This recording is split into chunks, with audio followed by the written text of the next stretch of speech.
नमस्कार। आप सभी को अक्षय तृतीया की हार्दिक शुभकामनाएं।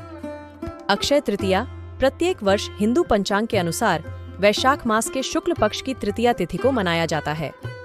अक्षय का अर्थ है कभी क्षय न होना, अर्थात इस तिथि के दिन पूजा पाठ, दान, स्नान और शुभ कार्य करने से उनका फल अक्षय ही रहता है।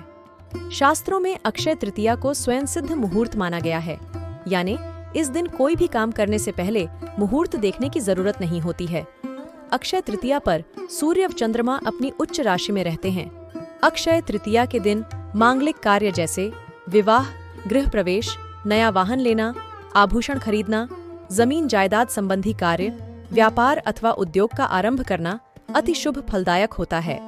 मान्यता है कि यह दिन सभी के जीवन में अच्छे भाग्य और सफलता लाता है। सही मायने में अक्षय तृतीया अपने नाम के अनुरूप शुभ फल प्रदान करती है। इस दिन पवित्र नदियों में स्नान कर सामर्थ्य अनुसार जल, अनाज, गन्ना, दही, सत्तू, फल, सुराही, हाथ से बने पंखे, वस्त्रादि का दान करना विशेष फल प्रदान करने वाला माना गया है। भविष्य पुराण के अनुसार इस तिथि की गणना युगादि तिथियों में होती है। इसी तिथि को द्वापर युग समाप्त हुआ था और त्रेता युग का आरंभ हुआ था। हिंदू धर्म ग्रंथोनुसार अक्षय तृतीया पर माँ गंगा और देवी अन्नपूर्णा का अवतरण त्रेता युग में इसी तिथि को हुआ था। इसलिए अक्षय तृतीया पर माँ अन्नपूर्णा और माँ गंगा की भी विशेष पूजा होती है। अक्षय तृतीया के दिन भगवान विष्णु के छठे अवतार भगवान परशुराम का जन्म पृथ्वी को पापी, विनाशकारी और अधार्मिक राजाओं से मुक्त कराने के लिए हुआ था। एक पौराणिक कथा के अनुसार महर्षि वेदव्यास ने अक्षय तृतीया पर भगवान गणेश को हिंदू महाकाव्य महाभारत सुनाना शुरू किया था। इसी दिन सुदामा अपने बचपन के मित्र भगवान कृष्ण से मिलने द्वारका आए थे और भेंट स्वरूप मुट्ठी भर पोहे लेकर आए थे, जहां से जाने के पश्चात उन्हें वरदान के रूप में असीमित धन प्राप्त हुआ था। माना जाता है कि इस शुभ दिन पर भगवान ब्रह्मा ने कुबेर को धन का देवता नियुक्त किया था। इस तिथि को चारों धामों में से एक धाम श्री बद्रीनारायण मंदिर के साथ ही केदारनाथ मंदिर, यमुनोत्री मंदिर और गंगोत्री मंदिर के कपाट 6 महीने के बाद खुलते हैं।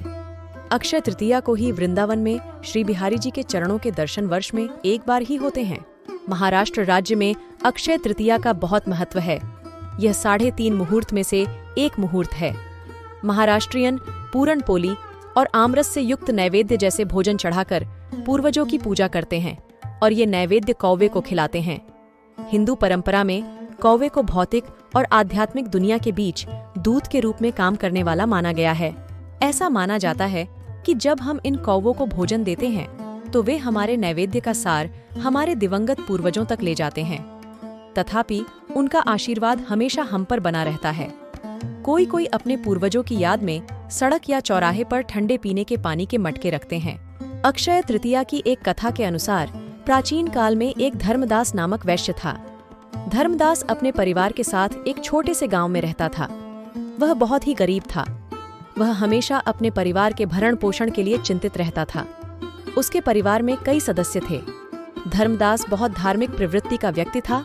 उसका सदाचार तथा देव एवं ब्राह्मणों के प्रति उसकी श्रद्धा अत्यधिक प्रसिद्ध थी।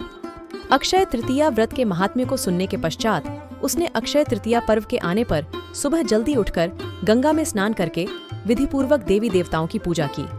व्रत के दिन सामर्थ्यानुसार सत्तू, चावल, नमक, गेहूं, घी, दही, सोना तथा वस्त्र आदि वस्तुएं भगवान के चरणों में रखकर ब्राह्मणों को अर्पित की। यह सब दान देखकर धर्मदास के परिवार वाले तथा उसकी पत्नी ने उसे रोकने की कोशिश की। उन्होंने कहा कि अगर धर्मदास इतना सब कुछ दान में दे देगा तो उसके परिवार का पालन पोषण कैसे होगा।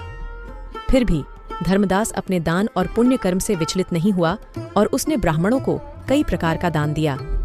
उसके जीवन में जब भी अक्षय तृतीया का पावन पर्व आया, प्रत्येक बार धर्मदास ने विधि से इस दिन पूजा एवं दान आदि कर्म किया। अनेक रोगों से ग्रस्त तथा वृद्ध होने के उपरांत भी उसने उपवास करके धर्म कर्म और दान पुण्य किया। यही वैश्य दूसरे अगले जन्म में कुशावती का राजा हुए।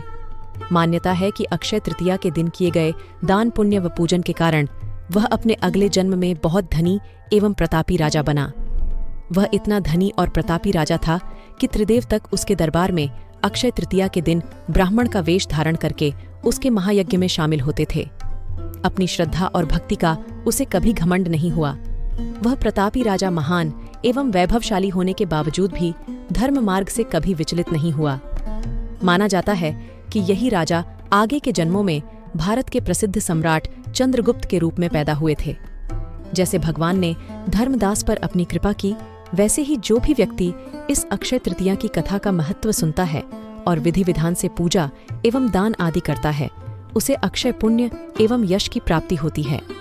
अगर आपको ये वीडियो अच्छा लगा तो इसे लाइक करें और अपने दोस्तों के साथ शेयर करें। ऐसे ही वीडियो के लिए हमारे चैनल को सब्सक्राइब करें।